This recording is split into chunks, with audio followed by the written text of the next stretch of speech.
Simple Learning Corner। अब हिंदी में लोमड़ी और कौवे की कहानी। एक दिन एक कौवा पेड़ की शाखा पर बैठा था। उसके पास मुंह में पनीर का एक टुकड़ा था। एक लोमड़ी वहां से गुजर रही थी। उसने कौवे को पनीर के साथ देखा। उसके मुंह में पानी आ गया। उसने एक योजना सोची। उसने कौवे से कहा, प्रिय कौवा, तुम्हारे पास एक मधुर आवाज है। क्या आप मेरे लिए एक गाना गा सकते हैं? मूर्ख कौवे ने अपना मुंह खोला और गाना शुरू कर दिया। काव काव काव। कौवे के मुंह से पनीर नीचे गिर गया। तुरंत लोमड़ी ने पनीर उठा लिया और खुशी खुशी वहां से चली गई। इस कहानी का नैतिक मूल्य यह है कि कभी भी मूर्ख मत बनो। कुछ भी करने से पहले 2 बार सोचिए। एकता की शक्ति कहानी। एक समय की बात है, एक छोटी सी चींटी रहती थी जिसका नाम था एंडी। एंडी हमेशा अपनी बस्ती के लिए भोजन एकत्रित करने में व्यस्त रहता था। एक दिन उसे रोटी का एक बड़ा टुकड़ा मिला।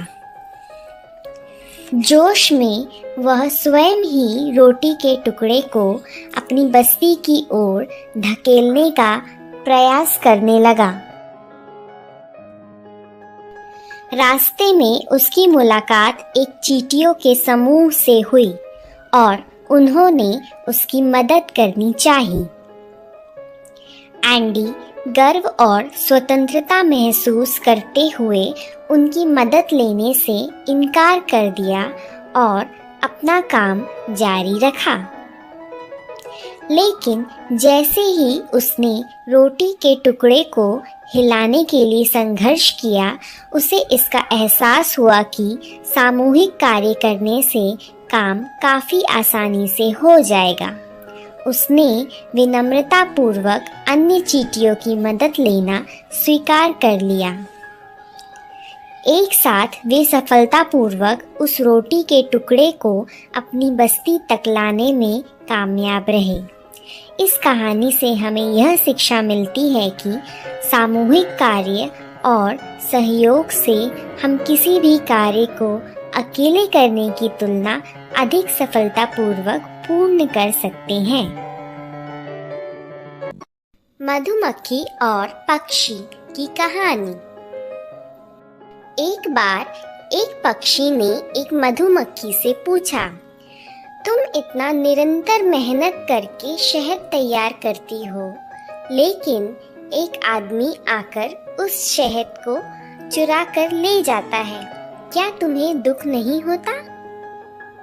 मधुमक्खी ने उत्तर दिया, कभी नहीं, क्योंकि एक आदमी सिर्फ मेरा शहद चुरा सकता है, लेकिन शहद बनाने की मेरी कला कभी नहीं चुरा सकता। इस कहानी से हमें यह शिक्षा मिलती है कि हमें हमेशा खुद पर विश्वास रखना चाहिए। 2 बिल्लियों और चतुर बंदर की कहानी। एक समय की बात है, 2 बिल्लियां थीं। वह दोनों बहुत अच्छे दोस्त थे। एक दिन उन्हें एक रोटी का टुकड़ा मिला।